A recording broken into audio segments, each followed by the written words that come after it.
Bienvenidas familias a este vivo de las 3 de la tarde. Hoy vamos a hablar sobre los terribles dos. ¿Por qué son tan terribles los dos? ¿Y cómo podemos hacer para sobrevivir a los terribles dos? Hoy les voy a dar un montón de herramientas, espero que se puedan sumar. Hoy nos vamos a enfocar en hablar sobre los terribles dos. ¿Cuándo terminan los terribles dos? La pregunta del millón. Porque vos llegaste a los dos, te dijeron que los dos eran terribles, entonces dijiste, bueno, a los tres esto pasa. Y resulta que a los tres no pasa, a los cuatro no pasa, a los cinco no pasa. Y te das cuenta que tenés 30 y quizás seguís viviendo en los terribles dos.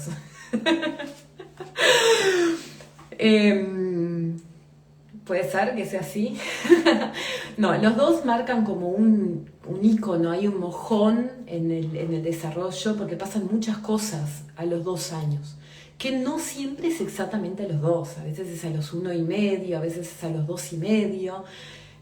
Hice un posteo ayer, hoy de mañana, y alguien me comentó en el posteo algo así como, ay, no son tan terribles. Cuando veo que está muy no sé qué, yo lo invito a pasear y ya queda todo bien y somos todos felices. Y yo pensaba, ¿no te habrá llegado todavía?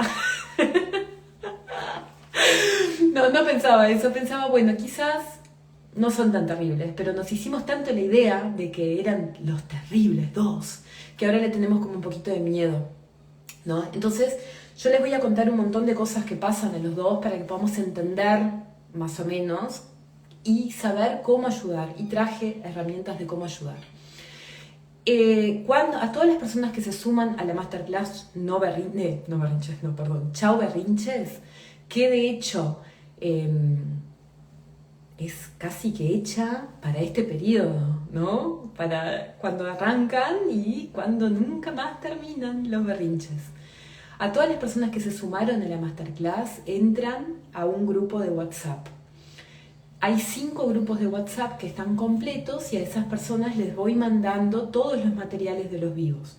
El grupo número 6 le falta un poquito para completarse, entonces apenas termine este vivo, si estás en el grupo 6 ya vas a recibir el material del cual te estoy hablando. Pero es mucho mejor mirar el vivo antes para poder entender de qué se trata eso que les mandé. Tenemos algunas pautas ahí que nos ayuda Montessori, obvio, para entender este periodo, y se los voy a contar. Y son como que las claves, casi que las claves de todo lo que es... Ay, ¿qué pasó acá?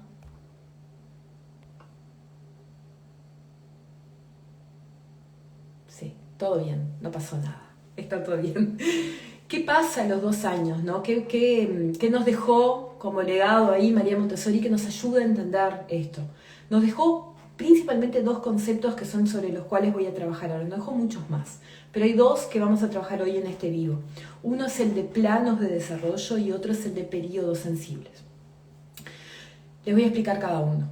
Los planos de desarrollo son periodos de aproximadamente 6 años en la vida de las personas, de todos los seres humanos, donde tiene características que son similares a todos los seres humanos dentro de ese periodo.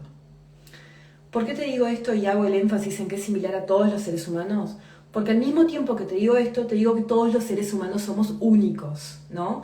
Y como únicos que somos, transitamos las cosas de forma diferente. Pero, asimismo, transitándolo de forma diferente, se dan algunas características globales que todas las personas pasaron por ahí.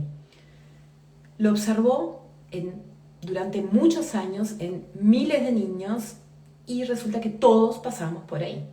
De hecho, no es una cosa que lo haya descubierto María Montessori. María Montessori lo observó en la realidad, pero es algo que naturalmente se da en el desarrollo en general y que vos mismo lo has observado.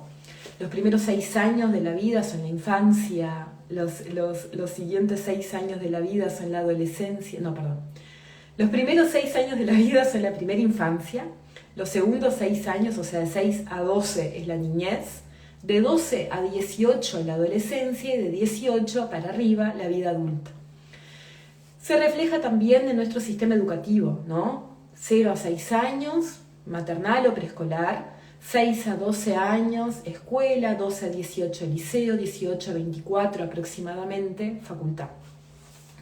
Entonces, todos lo hemos observado, vemos las características diferentes, pero entendemos muy poco lo que pasa. ¿Y por qué entendemos muy poco lo que pasa? Porque a pesar de haber pasado por cada uno, porque todos fuimos niños, ¿no? Todos fuimos adolescentes, todos fuimos, bueno, en fin, todos estuvimos en esas etapas. Cuando vos te cambiás de plano, perdés la empatía, o sea, perdés la capacidad de ponerte en los zapatos realmente de una persona en el otro plano. Porque tu forma de pensar, la forma en que construís tu pensamiento cambia. Entonces, por más que yo pueda observar a un niño de 0 a 6 años, es muy difícil que yo pueda pensar como un niño de 0 a 6 años, porque yo ya tengo mi cerebro con otras características y otros niveles de accionar que actúan diferentes, dado la experiencia que tengo en toda mi vida, por haber llegado acá. Solamente por haber crecido, no es no es que seamos mejores, todo lo contrario, o sea, es simplemente diferente porque lo vivimos, pero no nos hace un mejor cerebro ni mucho menos, ¿está? Digo esto porque los adultos somos muy orgullosos de ser adultos y la realidad es que no hay ningún mérito en ser adulto porque lo único que hiciste fue crecer y crecer dependió solo del paso del tiempo. Así que no hay orgullo posible. En el primer plano de desarrollo, que es el de 0 a 6 años, hay una característica fundamental que es la mente absorbente. La mente absorbente es la capacidad de chupar de nuestro ambiente todo lo que necesitamos. Nadie nos enseña, sino que nosotros chupamos, absorbemos, como una esponja. ¿Tá? Vos no tenés que... Una esponja en contacto con el líquido chupa el líquido, no la tenés que tocar. Soltás la esponja arriba del líquido y la chupa. No está pasando algo de afuera que genere eso, sino que la propia esponja es lo que trabaja. ¿Tá? Eso es la mente absorbente. Y la mente absorbente, ¿cómo hace eso? Lo hace a través de periodos sensibles. ¿Qué son los periodos sensibles? Voy a dejar de compartir acá solo un minutito esto para contarles así. Los periodos sensibles son como una luz que se prende, como un faro, que es imposible dejar de ver. Es como si vos estuvieras en la oscuridad total y se prendiera una luz. Es imposible que vos no veas la luz. Al ver la luz, el niño camina hacia la luz y es imposible frenarlo. Ay, gracias por la insignia.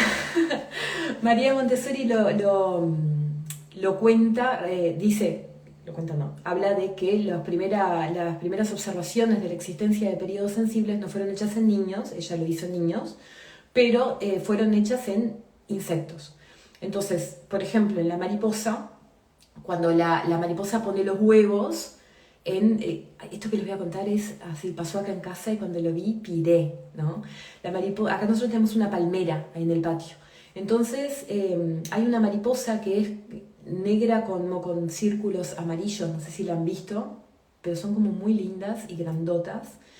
Y esas mariposas, las vimos en una primavera, hubo muchas acá enseguida que nos mudamos, antes de la primavera, y más o menos en octubre empezó a pasar esto. La mariposa pone los huevos donde se une la hoja de la palmera al tronco, ¿no? En ese rincón. La larva sale de ahí, ¿no? La oruga, el gusanito, bebé, y guiado por un periodo sensible necesita comer. ¿Y dónde va a comer? En la hoja de la palmera tiene las hojas en la punta, no las tiene contra el tronco, entonces necesita caminar. La larva es casi ciega, pero camina hacia la punta de la palmera para poder comer.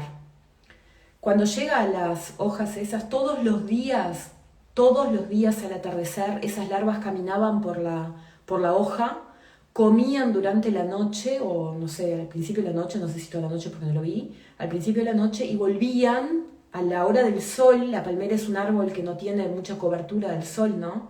Volvían a la base de la hoja, y al otro día lo mismo. Y un día vi las larvas caminando por la hoja de la palmera, y eran unos gusanos así, gente, casi muero. Eran de este tamaño. Después de esas larvas guiadas por ese periodo sensible que las obliga a caminar hasta allá, hasta que tengan un tamaño suficiente y luego puedan comer cualquier hoja. La larva no viene una larva mamá y la enseña a comer. No viene una mariposa y les dice, síganme larvitas hasta la punta de la palmera. Las larvas son guiadas por un instinto que las hace caminar hacia la luz, hacia la punta de la hoja para comer lo que necesitan para crecer. Esa misma larva va a pasar por otro periodo sensible, que es el de generar su capullo.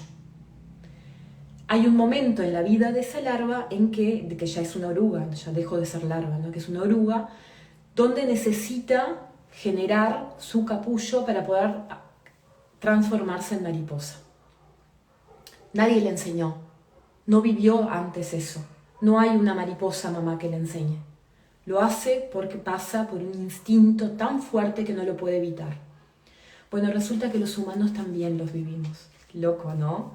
Pasamos por periodos sensibles. Todos esos periodos sensibles están, o por lo menos todos los observados por María Montessori, aunque posiblemente existan más, pero son más sutiles, están en los primeros 6 años.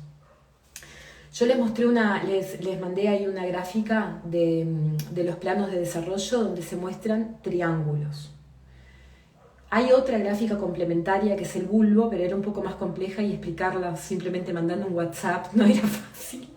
Así que quedó la de los triángulos. La de los triángulos nos muestra que cada periodo no es lineal, ¿no? Sino que cada periodo es como una especie de triángulo donde las características se aumentan, se vuelven muy, muy, muy fuertes y después empiezan a ceder hasta que desaparecen.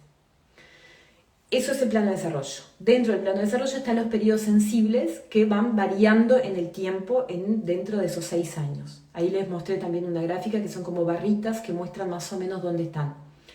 Los periodos sensibles se dan más o menos así. ¿Tá? Es como una especie de campana. La campana empieza casi imperceptible, sube, tiene como una zona de máxima notoriedad donde nosotros vemos el periodo sensible y luego ceden. Cuando ceden, dan lugar a un nuevo plano de desarrollo o a un nuevo periodo sensible. Hay algunos, son muchos. Los van a ver ahí. Yo de hecho adjunté un texto donde les cuento sobre todos los periodos sensibles de los que habló María Montessori, entonces lo pueden ver todos ahí, hay muchos. Pero hay 3 fundamentales que llegan a esa parte, ese pico, digamos, justito ahí a los 2 años, como esa gráfica, ¿no? Está entre los 2, los 3 y los 4, cede por ahí, y que son la causa del 80% de los enojos de los niños de esa edad. O sea, el 80% de los berrinches se explica a través de uno de esos 3 periodos sensibles. Y esos 3 periodos sensibles, obvio que les voy a decir cuáles son. Por supuesto, son estos. El movimiento, el orden, y ahí se habla, pero en realidad es el lenguaje. ¿Tá? Me equivoqué yo. Y el lenguaje, digo eso porque aunque es prácticamente lo mismo, o no, el lenguaje es mucho más que el habla. En la gráfica que les puse dice el lenguaje, aunque ahora vamos a hablar sobre el habla en sí. Estos 3 periodos sensibles hay 2 de ellos, sobre todo el del movimiento y el del lenguaje, que son muy visibles. O sea, vos ves cuando tu hijo se empieza a mover, ¿no? Entonces, al principio, miren, volvamos acá a la gráfica para relacionarlo con eso, miren.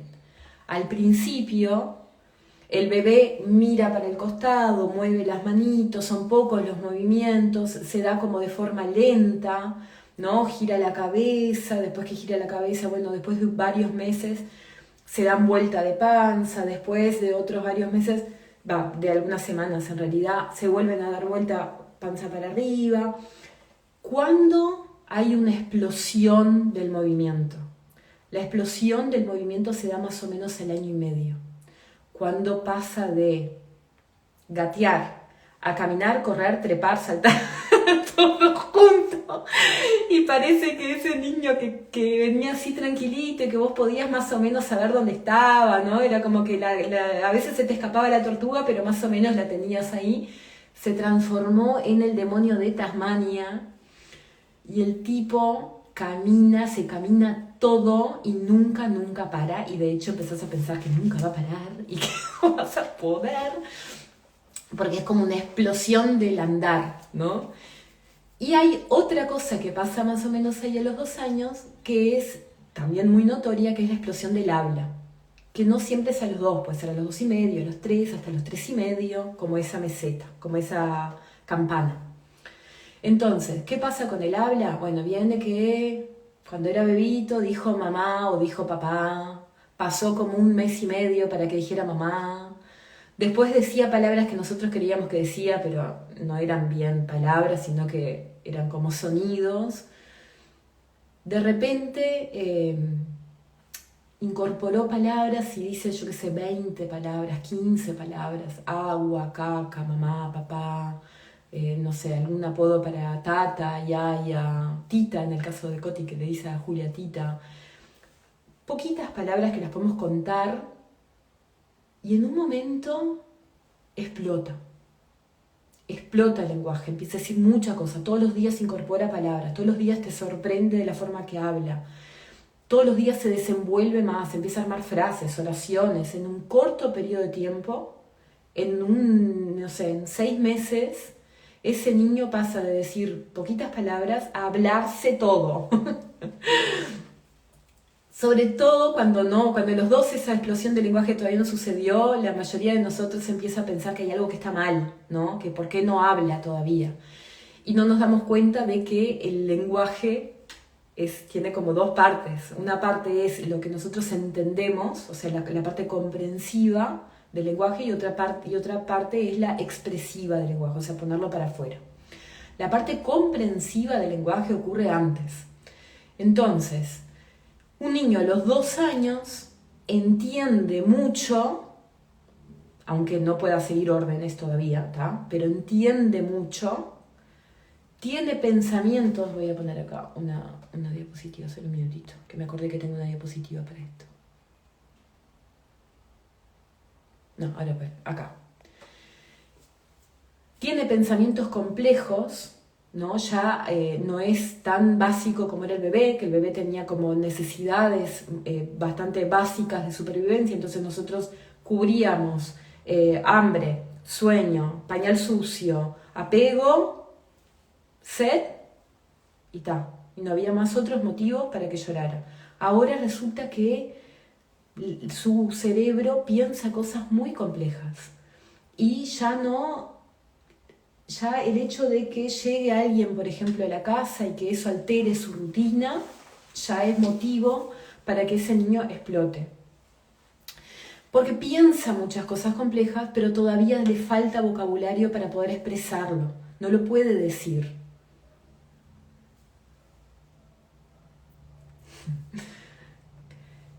Y además, le faltan herramientas de comunicación. ¿Por qué? Porque hasta ahora, hasta el 1 año y medio o hasta casi cerca de los 2, este bebé, cuando tenía una necesidad desde que nació, la expresaba llorando. Entonces tenía hambre, lloraba, nosotros lo atendíamos. Tenía sueño, lloraba, nosotros lo ayudábamos a dormir. Y así cada una de sus necesidades. Pero llega un momento en que son complejas, no las puede expresar y la herramienta que tiene es el llanto. Entonces cuando tiene una necesidad llora y nosotros, que lo vemos tan grandote con 2 años, ¿no? Y lo vemos tan desenvuelto y tan capaz de hacer cosas y de trepar y de qué sé yo, queremos que nos diga qué es lo que le pasa. Entonces empezamos, decime qué es lo que te pasa. Porque no entendemos qué es lo que le pasa y no relacionamos que el llanto es una forma de pedir que se satisfagan sus necesidades. Expresan a través del berrinche, pero no solo a través del berrinche, a través de la expresión de sus emociones. Porque el tema con el berrinche es que es como la palabra tiene una connotación negativa, ¿no? Es como tipo, explotó sin razón si hizo un berrinche. Y no es sin razón, es con razón. El problema es que no podemos entender las razones. Lo obligo a hablar. ¿Qué era eso? Ah, ahí va. Está. Lo puse en el apunte y no me acuerdo por qué lo puse. ¿Se dan cuenta? Lo obligo a hablar. ¿Qué era eso? No, ya me acordé qué era. Nosotros que lo vemos, que tiene como cierta capacidad de lenguaje y que puede expresar, pensamos, porque hay niños que sí ya pasaron por la explosión del lenguaje, entonces les exigimos que nos digan lo que le pasa, les exigimos que nos hable, y su desarrollo emocional sigue siendo el de 2 años. Sus herramientas para expresar sus emociones siguen siendo de 2 años. Y si los adultos a veces no podemos decir lo que nos pasa cuando nos enojamos, cuando nos sentimos tristes, cuando nos frustramos, cuando alguien viene y nos dice, cuando tenemos la cara así de amargura, viene alguien y nos dice, ¿cómo estás? Bien. ¿Te pasa algo? No. Y no podemos expresarlo, imagínense a los 2 años encontrar las palabras para decir lo que te pasa. Entonces, obligarlo a que se comunique hablando es generar una dificultad tan grande que llega a ser frustrante. Esto con respecto al lenguaje. Con respecto al movimiento, también tenía una diapositiva acá. Con respecto al movimiento, el movimiento también es un periodo sensible. Como tal, el niño no puede evitar hacerlo. No puede evitar hacerlo. ¿Tá? Nosotros, es como la larva que camina hacia la luz, o sea, el gusanito que camina hacia la luz para alimentarse. Lo tiene que hacer. Es como si algo adentro de él le dijera, mira, si no haces esto te morís. Entonces, otra vocecita dentro de él dice, tú lo que tenés que hacer es sobrevivir, no importa lo que pase, tenés que sobrevivir. Todo esto que estás haciendo lo haces porque tenés que quedarte vivo. Así que dale, ¿no? Entonces el niño se mueve a pesar de nosotros, se mueve a pesar de que le digamos que se quede quieto, se mueve, intenta trepar la escalera a pesar de que pongamos el portón en la escalera para que no suba. Se mueve a pesar de nosotros, no lo podemos evitar. De hecho, somos el peor límite al movimiento del mundo porque le estamos trancando el desarrollo, ¿no? Todo el tiempo queriendo que el niño se quede quieto. Y el niño no se puede quedar quieto porque es más fuerte que él, porque es cuestión de vida o muerte. Entonces, cuando un niño se mueve mucho, porque está en la cúspide de su periodo sensible del movimiento, lo hace porque no puede hacer otra cosa. ¿Sí? Tanto es así que nosotros nos morimos de cansancio correteando todo el día atrás de la criatura, ¿no? Todo el día, muertas de cansancio, decimos, no puede ser que no pare, y ellos se energizan. Moverse cada vez les genera más energía, es como si se cargaran con energía cinética. Cada vez que se mueven más, se cargan más. Y eso es porque cubren sus necesidades. Y cuando cubrimos nuestras necesidades, cuando logramos hacer eso que necesitamos con toda la fuerza del alma, nos sentimos felices, energizados y tranquilos. Entonces, la tranquilidad, no la de quedarse quieto, la tranquilidad que te trae la felicidad. Son intrépidos, ¿por qué? Porque no han tenido experiencias suficientes para entender todos los peligros. Y ahí es donde nuestros pelos quedan así, ¿no? Quedamos de pelo de punta con estos niños de 2 años. ¿Por qué? Porque nosotros vemos todo como peligroso, porque tenemos mucha experiencia previa, porque quizás nosotros nos caímos del tobogán 200 veces, porque hemos visto a otros niños caerse del tobogán, porque miramos el tobogán y lo vemos como como un arma mortal, ¿no? Porque tenemos miedos que son adquiridos desde nuestra experiencia, desde nuestro lugar de vida, y ellos no lo tienen. Ellos no lo tienen porque no lo han vivido. Entonces no tienen los miedos que tenemos nosotros y se animan a todo. Y esto es muy peligroso para ambos lados. Es peligroso que nosotros, ¿no? Todos, las mamás, papás y todos los adultos responsables, es peligroso que nosotros, basándonos en nuestras experiencias y en nuestros miedos, pongamos límite al desarrollo del niño. Porque capaz que porque yo me caí del tobogán y me quebré una pierna cuando tenía 1 año y medio, no significa que todos los niños de 1 año y medio al subir al tobogán se quiebren una pierna. Se entiende mi miedo, pero cada uno necesita vivir su propia experiencia. Y por otro lado, Los niños no han, no sé, entrado a una piscina honda, no saben qué pasa cuando te metes al agua y que te podés ahogar, y por lo tanto no pueden medir el peligro que hay en ese lugar. Entonces así hay un límite muy, muy, muy sutil y muy necesario, donde nosotros somos responsables por su cuidado sin quitarle libertad. Cuando empezó esta semana, yo hice un vivo que se llamaba Libertad y Límites, ¿no? Y en ese vivo les hablaba de estas diferencias y de lo importante que es observar para saber en qué lugar es donde nosotros tenemos que poner un límite. Espero que lo hayan visto porque no quedó grabado. Pero espero que lo hayan visto porque no quedó grabado más que en la comunidad 25, que ahora ves por su clase número 7. Pero ahí es donde están las pautas, digamos, que te pueden ayudar a encontrar ese límite. Que básicamente es darle la seguridad para que no atente contra su vida, pero la libertad para que sea él mismo, o sea, que pueda seguir las reglas de la naturaleza y ser él mismo. Entonces, además, bueno, son intrépidos, ¿no? No pueden estar quietos. Esto es importante que lo tengamos muy, muy, muy en cuenta. No pueden estar quietos. Si nosotros le pedimos a un niño de 2 años, de 3 años, de 4 años, de 4 capaz que sí, pero de 2 años y de 3 años o de 1 año que se quede quieto, es casi, casi como que yo te pidiera a vos en este momento que dejes de respirar. Y que tú, porque me querés mucho, todo bien, ¿no? Te parece bárbaro lo que digo, pero aunque quisieras mucho obedecerme, no podrías hacerlo, porque por más que yo te pida que dejes de respirar, tú no podés dejar de respirar, porque tu supervivencia es más fuerte que mis órdenes. Entonces, cuando le pedimos a un niño que se quede quieto, le estamos pidiendo que deje de respirar. Tengan en cuenta eso, ¿tá? Si no lo hace, no es porque me está desafiando y no me quiere hacer caso. Si no lo hace es porque no puede.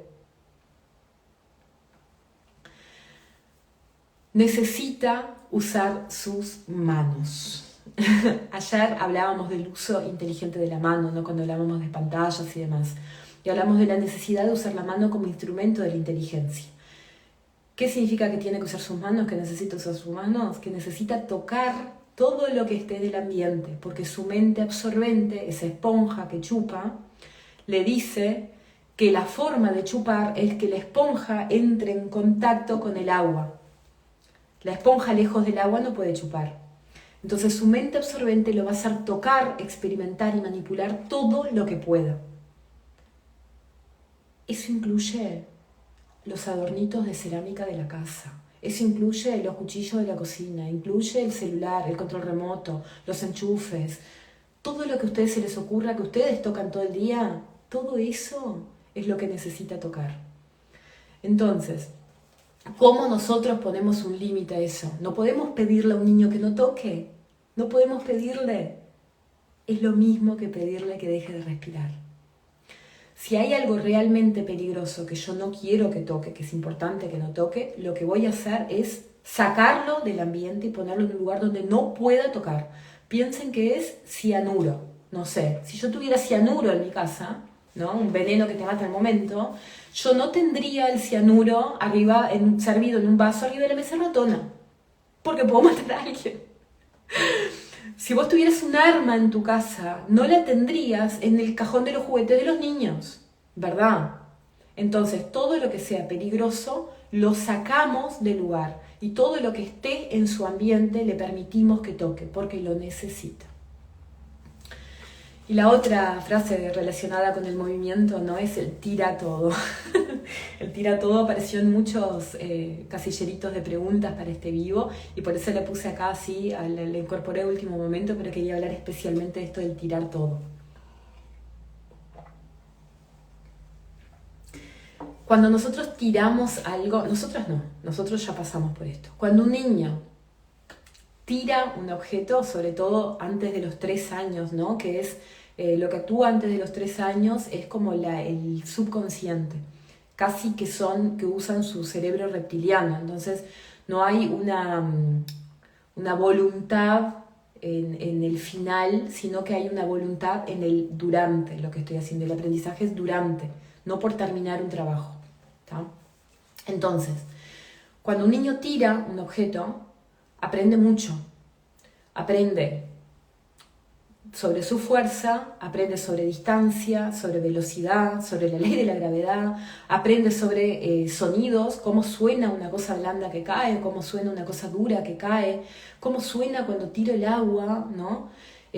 Aprende que la irreversibilidad, no sé, tiro algo, se rompe y eso no puede volver a como estaba antes, pero hay algunas cosas que se rompen y otras que no. Hay mucho aprendizaje en el tirar. Entonces tirar forma parte del periodo sensible del movimiento y es necesario. Vuelvo a repetir, si vos tenés el adornito de cerámica que te compraste en el viaje a México y lo dejaste de cuando no tenías hijos y lo dejaste arriba de la mesita ratona y tu hijo lo tira, el responsable no es tu hijo de 2 años. Él está haciendo lo que su naturaleza le dice que haga. El responsable sos vos. Que sabiendo y conociendo la naturaleza de un niño de 2 años, pretendés luchar contra la naturaleza. Y decirle no para que no lo haga. Y esperar cada vez que le decís no, que sí lo haga. Porque sabemos que va a pasar. Entonces, en lugar de decir no, admitamos que esto es parte de su desarrollo y ofrezcamos oportunidades. El adornito de porcelana que vino del viaje lo guardamos para cuando el niño sea más grande. Y en la mesa tenemos cosas que sí puede tirar y que no se vayan a romper, o que si se rompen no nos duele en el alma y tengamos que tomarnos un avión para ir a buscar otra. ¿Está? Entonces, seguimos. Hay un tercer periodo sensible que yo les comenté y que no es tan visible, porque el periodo sensible del habla, del lenguaje y el del movimiento son sumamente visibles. Pero hay un tercero que no se ve y que es el más difícil. Y es el orden. ¿Por qué es más difícil? Porque nosotros... A ver, voy a dejar de compartir un minuto acá. ¿Por qué es más difícil el del orden de verlo, de visualizarlo en la realidad? Porque nuestra concepción del orden es completamente diferente a la del niño. Entonces, cuando yo te digo orden a vos, vos pensás en un espacio impecable, ¿no? Entonces, un espacio impecable es, bueno, yo ordené la casa acá para este vivo. Ordené según mi visión adulta, ¿no? Entonces está todo guardadito, porque como todo se ve acá, tengo la casa ordenada y eso me da la paz mental de que el ambiente está bien. Pero yo vivo acá, ¿no? Y, por ejemplo, en este momento tengo acá un banquito al lado que tiene el agua, una jarra para que me pueda servir, una gomita de pelo que la acabo de dejar acá, ¿no? Este cuaderno que tengo los apuntes, hay un banquito que no va acá, está acá porque yo estoy haciendo el vivo. Entonces, cuando yo vivo el ambiente, yo desordeno en mi visión adulta. Cuando yo cocino en la cocina, desordeno la cocina desde mi visión adulta. Sí, voy a llegar ahí, José, a los cambios bruscos. Y sí, es un mal momento, pero ahora te cuento cómo lo sobrellevamos eso. Entonces, desde mi visión adulta yo generé desorden. Cuando como y cocino en mi cocina, desordeno la cocina. Cuando duermo en mi cama, desordeno la cama porque la destendí, ¿no? Eso es mi desorden desde mi visión adulta.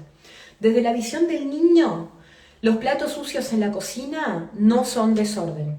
La cama sin tender no es desorden. La jarra, bueno, la jarra puesta acá capaz que sí. La ropa para doblar arriba de una silla donde siempre la pongo no es desorden. Lo que es desorden es cuando el ambiente muta al punto de que las cosas no están en el lugar en que deberían. Los platos sucios siempre están en la cocina. Eso es orden desde la visión del niño. Pero la jarra del agua arriba de un banquito, acá, es desorden. Y muchas veces nosotros no vemos esas cosas y ellos... Ese desorden en el ambiente, ahora sí voy a poner acá la diapositiva, ¿sí? Ese desorden en el ambiente hace sentirse inseguro. ¿Por qué? Porque la esponja de la mente absorbente chupa del ambiente. para chupar del ambiente tiene que reconocerlo. Y cuando algo cambia de lugar, no puedo confiar en que sea así. La jarra del agua siempre está en la heladera y siempre abro la heladera, saco la jarra y me sirvo el agua. Ahora yo voy a la heladera y la jarra no está. ¿Dónde está la jarra? Entonces ya tengo que tomar una acción consciente de ir a buscar la jarra por toda la casa, ¿no? Entonces tengo sed y no la encuentro. Es un ejemplo muy básico el de la jarra, pero le voy a hacer un poco más difícil. Imagínense que yo, o un poco más obvio en realidad, imagínense que yo ahora voy a su casa y agarro todos los cuchillos de la cocina y los guardo adentro del cajón de la bombacha. Todos sus cuchillos están en el cajón de la bombacha. Y ustedes deciden que van a preparar el almuerzo. Intentan preparar el almuerzo y no encuentran ningún cuchillo en la cocina. Empiezan a buscar, ¿por dónde van a buscar? Van a buscar primero en todos los cajones de la cocina, en todas las puertitas que puedan. Bueno, no está. ¿Dónde pueden estar los cuchillos? No sé, voy a buscar en el living, arriba de la mesa. Los habré dejado en el comedor. ¿Dónde dejé los cuchillos? Empiezo a buscar en los lugares obvios. Pasé una hora buscando cuchillos adentro de mi casa y de casualidad fui a buscar un par de medias y encontré los cuchillos en el cajón de las bombachas. O ustedes encuentran los cuchillos en el cajón de la bombacha. No se van a enojar. Perdieron una hora, no pudieron cocinar, se frustraron, perdieron tiempo, estuvieron pensando de forma consciente en eso. Y cuando van a buscar las bombachas, al ver los cuchillos, lo primero que van a pensar es ¿quién fue el que puso los cuchillos acá? Los cuchillos acá no van. ¿No? Entonces, las cosas tienen un lugar y eso es el orden del ambiente. Cada cosa fuera del lugar genera un esfuerzo mayor por absorber ese ambiente nuevamente porque cambió y eso lo hace sentir inseguro, esa posibilidad de cambio se siente insegura. Entonces, cuando las cosas cambian en el ambiente, cuando nos mudamos, cuando cambiamos los muebles de lugar, cuando viene una visita, cuando nace el hermano y entran cosas de bebé a la casa, todos los cambios en el ambiente afectan al niño. El segundo tipo de orden es el orden del tiempo. Para nosotros el tiempo está ligado al reloj. Entonces, para nosotros despertarnos de forma correcta es despertarnos todos los días a la hora que suena el despertador.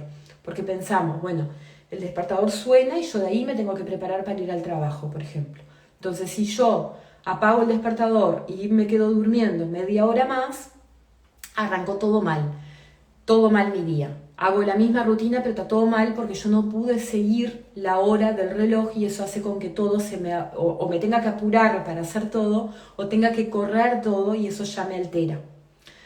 Para el niño eso no importa, ¿tá? No saben de relojes. Entonces que sea media hora antes, media hora después, 15 minutos, 2 horas, la hora que sea que se despierten, la hora en que se despertaron, no le importa. Lo que le importa es lo que sucede, el orden en el que suceden las cosas a partir de que yo me despierto. Entonces la rutina al amanecer, por ejemplo, bueno, me despierto, me levanto, voy al baño, del baño, me cepillo me cepillo los dientes en el baño, me saco el pijama, me siento a desayunar, después, bueno, no sé, me vuelvo a cepillar los dientes, me peino, lo que sea. La rutina que ustedes imaginen que siguen cada mañana, sin importar el reloj, es lo que importa. Es lo que realmente le da seguridad.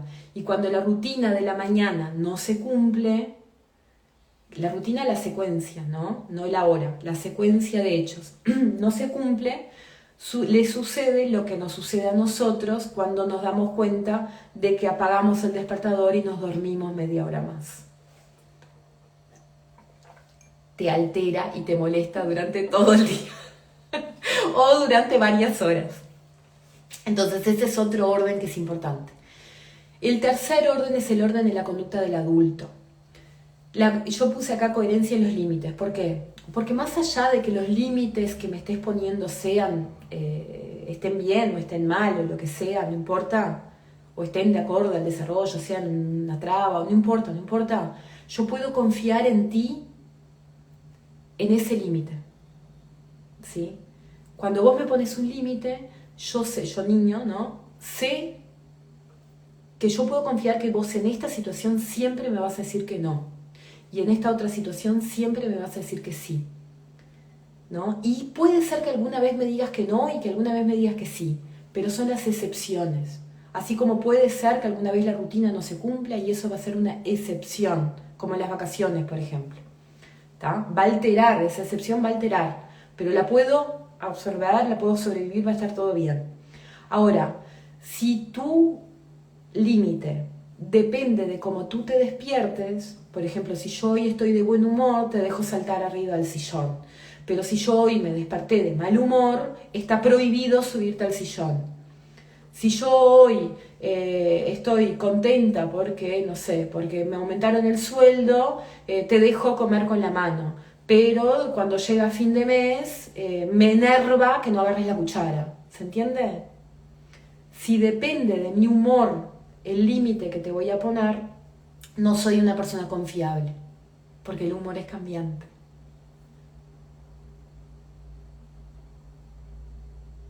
Está, perfecto. Me encantó tu pregunta, Matías.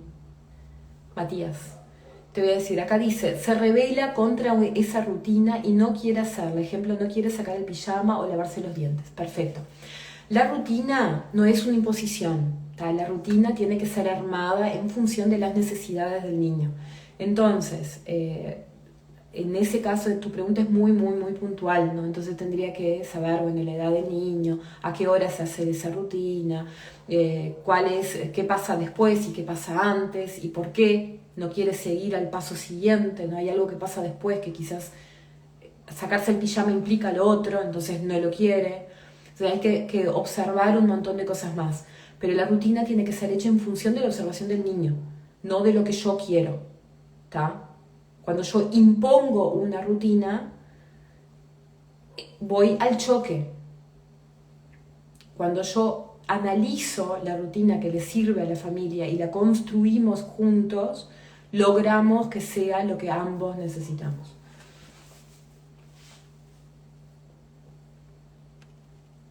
Voy a seguir. Entonces, ¿cuál es nuestro rol cuando, teniendo en cuenta esas tres cosas, ¿no? Teniendo en cuenta esos tres periodos sensibles, pero teniendo en cuenta sobre todo el concepto de periodo sensible y el de plano de desarrollo, que ustedes lo van a poder complementar muchísimo con el material que les mandé por WhatsApp. Si están en el grupo 6, va a llegar ahora después de este vivo, y si se suman a un nuevo grupo, seguramente llegue mañana o hoy en la noche. Pero si están hasta el grupo 5, ya lo recibieron. Nuestro rol como adultos es, primero que nada, mantener el orden. Gente, recuerden que no es el orden nuestro, ¿tá? No es la conducta militar, no es la rigidez, ¿sí? Pueden haber excepciones, está todo bien. Lo que tenemos que tener claro es que cuando ocurre una excepción va a alterar al niño y nosotros tenemos que ser conscientes de eso. Entonces, por ejemplo, no sé, alguien, ahora hace un rato José preguntó sobre las mudanzas. Yo puse después algo sobre eso, pero preguntó sobre las mudanzas. Cuando vos te mudás de casa, tú tenés unas expectativas, tú adulto, ¿no? Te puedes decir, bueno, me voy a una casa más linda, o me voy a un barrio que quiero, voy a estar más cerca del trabajo, lo que sea, cual sea el motivo por el cual te mudás, tenés algunas expectativas basadas en lo que crees que va a pasar.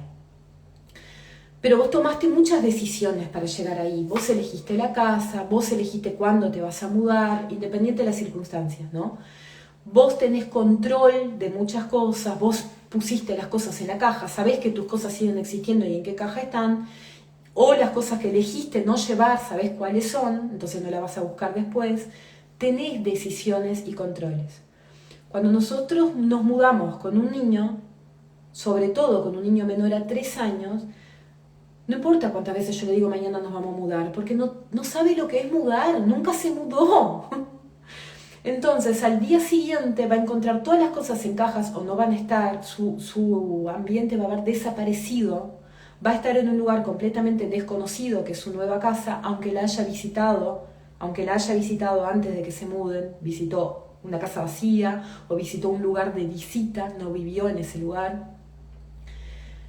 Y se va a encontrar con un montón de cosas que no decidió y que no entiende, y todo lo positivo que vos ves no lo puede ver. Entonces, ¿le va a alterar? Sí, le va a alterar. ¿Eso es malo para él? No. No deja de vivir en una casa más linda, en una casa que si estás cerca del trabajo vas a tener más tiempo con él, capaz que te mudaste a un lugar con patio, cual sea el lugar que te mudaste, vos ves lo positivo, pero él no lo va a poder ver hasta que lo viva. Entonces lo va a alterar. Y nosotros le decimos, ahí está, ahora que tenés patio, en vez de ir a jugar afuera, estás ahí que todo el día llorando, todo el día con berrinche, todo el día pasando mal, anda a aprovechar que ahora tenés aire, tenés tu cuarto y te quejas, acá están todas tus cosas, no encaja, ya la vamos a sacar. Les damos explicaciones que su cabeza todavía no las puede entender, que su cerebro no las puede decodificar. ¿Tá? Pero cuando nosotros tenemos claro eso, tenemos claro que eso le va a pasar y podemos entender lo que le va a pasar, asumimos el riesgo. Entonces, Josefina decía, ¿es un mal momento para mudarse con un niño de 2 años? Sí, es un mal momento para el niño. Pero eso no significa que sea un mal momento para la familia. Quizás para ustedes una mudanza es algo muy bueno y a pesar de que pase por un periodo de integración en el que pueda volver a conocer ese nuevo ambiente y eso sea duro para él, puede ser muy bueno para él. ¿Sí?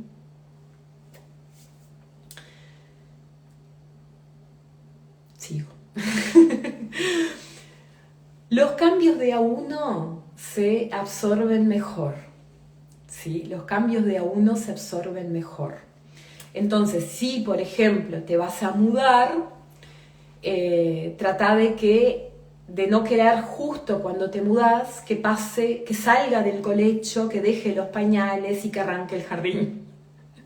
Inténtalo, no digo que se pueda tampoco, pongamos en la balanza, pero los cambios de a uno se viven mejor, porque lo que no cambia nos da seguridad. Y yo les voy a dar un ejemplo así de vida adulta, a ver qué opinan ustedes, ¿sí? Supongamos que ustedes se van a mudar. No tienen hijos, se van a mudar con su pareja, ¿tá? Deciden irse a, no sé, a vivir a China. Deciden ir a vivir a China. Bárbaro. En China van a tener una casa nueva, por supuesto, porque la casa no la podemos llevar a China. Un trabajo nuevo, un horario nuevo, ¿no? Su cuerpo se va a tener que volver a adaptarse a los ciclos, porque bueno, se mudaron del otro lado del planeta y cambian los horarios. Y todo en su mundo cambia. Pero ustedes decidieron como pareja emprender ese viaje. Y se mudaron. Y a pesar de que todo cambian, bueno, en su casa siguen hablando en español, ¿no? En su casa siguen comiendo más o menos la misma comida que comían acá, siguen usando los mismos cubiertos, no están usando, no sé, palitos. Un montón de cosas siguen iguales, la rutina sigue siendo la misma, capaz que si sos uruguayo te llevaste un paquete de yerba y capaz que podés tomar unos mates todavía, y eso te hace sentir seguridad en muchas cosas, ¿no? Ahora, imagínense que estando en ese viaje y teniendo todos esos cambios que tuvieron de trabajo, de rutina, de barrio, de casa, de todo, su pareja llega y le dice, che, esto no está resultando para mí y me quiero separar. Y como yo fui el que contrató el alquiler de esta casa donde estamos viviendo, yo fui la que la compró, vos te tenés que ir. Entonces vos, que te tenés que ir ahora porque se tienen que separar, vas y te buscas un hotel, no sé, una casa compartida, no sé, te vas a vivir a otro lugar y ese lugar está lleno de chinos, ¿no? Entonces en ese lugar que está lleno de chinos, la comida que te sirven es comida china, la forma de comer es la que se come en China, la rutina, todo cambió. ¿Qué creen, cómo crees que te sentirías? Quizás la decisión de ir a China fue muy buena y vos podés asumir algunos de esos cambios porque tenías tu pareja, porque tenías algunas cosas seguras. Pero ¿qué pasa cuando todo tu mundo se desmorona? ¿Cómo te sentís? Entonces, esto en un nivel adulto, en que manejamos muchas cosas. En un nivel niño, cuando incorporamos un cambio, si hacemos otra cosa al mismo tiempo, es como si el mundo se desmoronara. Entonces es mucho más difícil que puedan no explotar emocionalmente, no querer llorar, no querer gritar, no querer pegar, porque es lo que yo sentiría. Yo creo que lo primero que me pasaría por la mente es, ay, lo mato, no me puede haber hecho venir a China y ahora venirme con esto. Bueno, esto es igual, el enojo lo van a sentir, ¿tá? Por más de que nosotros creamos que todo lo que estamos haciendo es por su bien, el enojo lo van a sentir. Seguimos.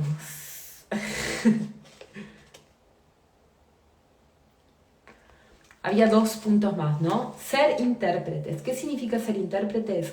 Que antes de la explosión del lenguaje, vos conviviste con tu hijo y entendías, podías detectar la diferencia entre el llanto de hambre y el llanto de frío, ¿no? O el de sueño. ¿Verdad que sí? ¿No? Es como que el llanto de sueño es una cosa más cómodo, como una cosa más melancólica, porque es como una cosa como de cansancio. El llanto de hambre es como una cosa más desesperada, ¿no? Y podemos darnos cuenta hasta de cuál es la necesidad que tiene. El problema es cuando está empezando a hablar, por alguna razón, a nosotros nos cambia el chip y empezamos a dejar de entenderlo porque esperamos que nos explique con palabras, que es la forma con la cual nos comunicamos con todo el resto de los humanos. Y perdemos un poco esa conexión de poder entender lo otro, que también es lenguaje, ¿sí? Que también es comunicación. Porque las señas, los gestos, hasta el llanto, comunican. Y si nosotros entendemos lo que dice, lo que nos está pidiendo, es momento de que bajemos un poquito de nuestro orgullo de esperar que nos hable, porque si sabe hablar me lo tiene que decir, ¿no? Que bajemos un poco de eso y que ayudemos siendo intérpretes. ¿Por qué es esto ser intérpretes? Porque somos los únicos que podemos serlo. En ese momento de los 2 años, el niño no tiene la posibilidad de comunicarse de forma fluida con el resto del mundo, más que con nosotros. Nosotros, las personas que los criamos, somos los únicos capaces de entender sus gestos, sus llantos, no sé qué. Y él está en un momento de apertura al mundo, pero todo el mundo espera que hable. La única que lo entiende sos vos. Entonces no esperes que hable. No le digas, no, hasta que no me digas agua, no te la doy. A ver, ¿qué me estás diciendo? No hagas eso. ¿Sí? Porque es una tortura. Y por último, y no menos importante, preparar el ambiente. ¿Qué significa preparar el ambiente? No significa sacar todo y acolchonar las paredes. No significa eso. No significa vivir en un campo de fútbol donde no hay nada y el niño pueda moverse libremente. No. Significa tener un ambiente donde pueda ser autónomo. Un ambiente que sea rico en oportunidades, donde pueda cubrir esas necesidades que tiene. Tanto la de movimiento como la de lenguaje. Un ambiente que propicia el lenguaje es un ambiente donde las personas hablan con el niño de forma correcta, no cuando hablan en bebé, ¿no? Porque si no te estoy ayudando a que tú desarrolles tu lenguaje. Entonces el ambiente preparado para el lenguaje es el ambiente donde las personas hablan entre ellas, lo hacen de forma clara, articulada y que el niño pueda ver la boca. No te grito desde la otra habitación. Preparado para el movimiento, que tenga espacio para moverse, que sea seguro, pero que pueda trepar, que pueda correr, que pueda saltar, que tenga opciones. Y un ambiente donde el orden se mantenga. No importa si no lave los platos, no importa. Mientras estén todos en la cocina, es orden. No importa si no puedo doblar la ropa, no es eso. Pero si la ropa puede estar siempre en la misma silla, es orden. Ese orden. Y sobre todo, orden de nuestra conducta, ¿no? Ser el ambiente emocional preparado, ser personas coherentes que puedan confiar en nosotros. Sigo. Falta poquito, gente. Faltan 3 diapositivas más, ¿sí? Ahora vamos a hablar de algunas características muy, muy marcantes y que saltan mucho cuando hago preguntas de esto, ¿no? Y una es esta. Los niños de 2 años son desafiantes. ¿Es verdad? Sí, es verdad, son desafiantes. Es un desafío enorme tener 2 años o 3. Un desafío enorme, porque hay un salto en el desarrollo gigante y se están encontrando con posibilidades y con preguntas a una velocidad gigantesca. Y nosotros nos estamos encontrando con cambios a una velocidad gigantesca. Entonces el bebé, que hasta ayer hacía todo lo que yo quería, ahora resulta que camina y se suelta de mi mano y sale corriendo, ¿no? Entonces yo lo que pienso es que me desafía. Y esto es el punto más importante a tener en cuenta. No te desafía. No te desafía. No es personal. De hecho, si tuviera que elegir una persona en todo el mundo a la cual no hacerla enojar porque necesitan que los amemos para sobrevivir, sería a sus padres. Ningún niño quiere enojar a sus padres, ¿sí? Porque nos necesitan para poder sobrevivir. Entonces, y porque nos aman. Y nosotros también los amamos. Entonces no nos desafían. Se desafían, pasan por cambios importantes y actúan siguiendo su guía interior, a veces de forma segura, a veces no, y necesitamos poner límite. Pero no significa que está en contra de nosotros. No me mire y se ríe porque me está desafiando. Se ríe cuando yo lo rezongo porque le doy miedo. Y una forma en que nuestro cuerpo reacciona al miedo es riendo, aunque parezca joda. Aunque parezca joda, muchas personas cuando se ponen nerviosas se ríen de nervios porque no lo pueden expresar de otra forma. Y cuando sos chiquito esto es muy normal. Entonces no se ríe porque cuando yo lo rezongo, porque se burla de mí, porque me quiere tomar el pelo, me está tomando el punto, me pasa por arriba, no me nada. ¿Sí?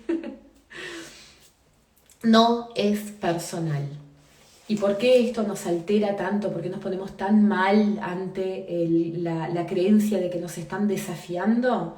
Porque nosotros sentimos miedo a la vulnerabilidad. Sentimos miedo a que el niño de 2 años nos pase por arriba.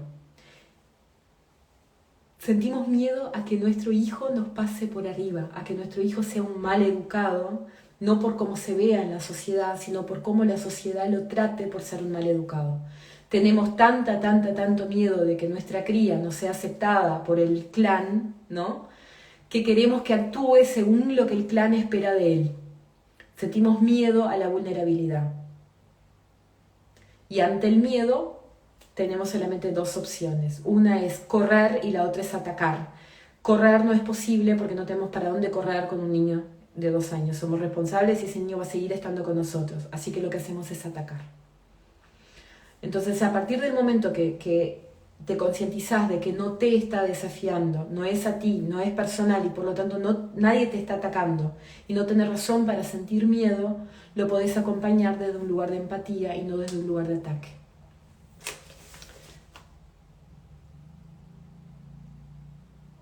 Sí, ahí Morita puso, ¿puede ser por eso mismo que se enoja cuando un objeto está fuera de lugar o eso es otra cosa? Sí, no. El periodo sensible al orden es lo que hace que se enoje cuando un objeto está fuera de lugar. Sí, es así. Así esté girado, simplemente. El detalle al orden es muy grande y es mucho más de lo que nosotros podemos percibir. A veces nosotros no nos damos cuenta que hay algo fuera de lugar y ellos sí.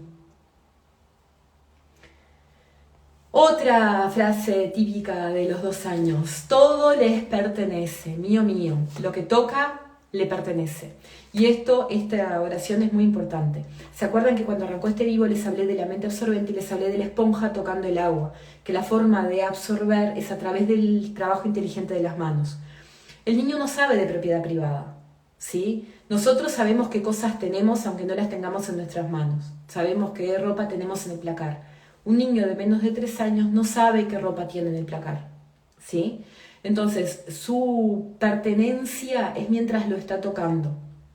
Entonces, decirle, no, este juguete es del nene, no, vení, prestalo que después te lo devuelve, esto ya te dije que no, esto no es tuyo, con esto no se juega. Todas esas frases que tienen que ver con la propiedad de las cosas, que lo tenemos incorporado nosotros, es algo que no lo puede entender. Porque mientras lo tiene en su mano, el sentimiento es de que ese objeto está sirviendo a su autoconstrucción. Le pertenece. ¿Y saben qué? Le pertenece mismo. Porque el mundo le pertenece. Y se quieren comer el mundo y se lo van a comer a través de las manos. Entonces le pertenece. Sí. No entiende de propiedad privada y lo necesita para su autoconstrucción. Lo necesita. Entonces, ¿significa que lo voy a dejar tocar cualquier cosa? No, no significa eso. Las cosas peligrosas las voy a sacar. ¿Significa que puede agarrar cualquier juguete de otro niño y en la placita y no devolver? No, no estoy diciendo eso, lo tiene que devolver. ¿Sí? Pero lo que quiero que entendamos es por qué lo hace. Que podamos entender por qué lo hace, entender que es normal, qué es lo que le pasa por la cabeza y ponernos en su lugar en ese momento. ¿Se va a enojar porque lo saque? Sí, porque cree que es suyo y es suyo. ¿Está? Sigamos. Ay, dejé de compartir, quería poner la última diapositiva que es esta. Varias preguntas habían surgido ahí, y entonces lo resumí en esto, ¿no? Momento de dejar, y puse teta, pañales, colecho, todo eso. Entonces, a los 2 años están en la cúspide de la campana de la gráfica esa que les mostré en la segunda diapositiva, ¿no? Está en la parte de arriba, está pasando internamente por cambios muy importantes. Está pasando por una explosión en el movimiento, por una explosión en el lenguaje, está pasando, cambiando su cerebro de ser 100% intuitivo a ser ya más racional y ya empezar a involucrar la voluntad en las cosas que hace. Entonces hay muchos cambios ocurriendo ahí. Coincidentemente, como si fuera así, casi que por inercia, no sé, socialmente incorporamos muchos cambios a los 3 también. A los 3 años la mayoría empieza en una institución, o sea, empieza el jardín, ¿no? A los 3 años la mayoría tiene un hermanito. A los 3 años o a los 2 años, ¿no? A los 2-3 años, en ese periodo de tiempo, ocurren muchos cambios. Y además nosotros tenemos incorporado como que a los 2 años tienen que dejar los pañales, se tienen que ir de la cama, tienen que dejar la teta, porque es el momento en que nuestro cerebro, biología pura, ¿no? Es el momento en que nuestro cerebro entiende que podemos físicamente, de forma segura, tener otro hijo y nos hace verlo como grande. Antes de ayer les leí un cuento que se los mandé también, donde la mamá contaba que estaba con el bebé recién nacido, ¿no? Era un vivo sobre hermanos. Y cuando entraba la hermana mayor, que tenía 2 años, decía, tenía puesta la ropa que ella eligió esta mañana para ir a la escuela, pero nunca la vi tan alta. Ocurre en nuestro cerebro algo, un clic, una llavecita que se gira, que nosotros lo vemos como grande. Pero el niño de 2 años que estamos viendo ahora, que es grande, la semana pasada tenía 2 años y menos una semana, y era nuestro bebé. ¿Sí? Los cambios no ocurren de golpe, los cambios ocurren en procesos. De a uno es mejor. Entonces, si ya está pasando por un montón de cambios, evaluemos, por favor, cada uno de estos cambios, cómo incorporarlo. Dejar teta, pañales, colecho, empezar el jardín, tener un hermano todo al mismo tiempo es una bomba de tiempo. Es una bomba que va a explotar. Y si va a explotar y vos decís, bueno, no lo puedo evitar, los cambios se vienen, lo va a vivir, no tengo cómo frenar esto, por lo menos sé consciente de que la bomba va a explotar y abrazala para que la explosión no sea tan dolorosa. Voy a dejar de compartir acá. Los 2 años entonces son un momento en que de por sí ya tiene muchos cambios internos, ¿sí? Entonces incorporar cambios externos no es algo productivo, a menos que esos cambios respondan a necesidades que el niño ya viene manifestando. Por ejemplo, si deja el pañal, deja el pañal. Pero si vos le sacás el pañal, vos estás generando el cambio. ¿Tá? Entonces, si deja el pañal, él ya vivió el proceso antes de la dejada de pañal. El proceso de maduración, tanto de esfínteres, o sea, de maduración física, como de maduración de la voluntad y lo quiere dejar. Entonces, si deja, no se lo saco acá, es la cumbre, o sea, el final del proceso y ya lo vivió. Ahora si yo le saco e incorporo yo el cambio, bueno, va a empezar a vivirlo a partir de ahí y tenemos que estar preparados para eso. ¿Está? Bueno, dentro de este vivo, en cuanto a su contenido, llegó a su final. Muchas gracias por haberme acompañado.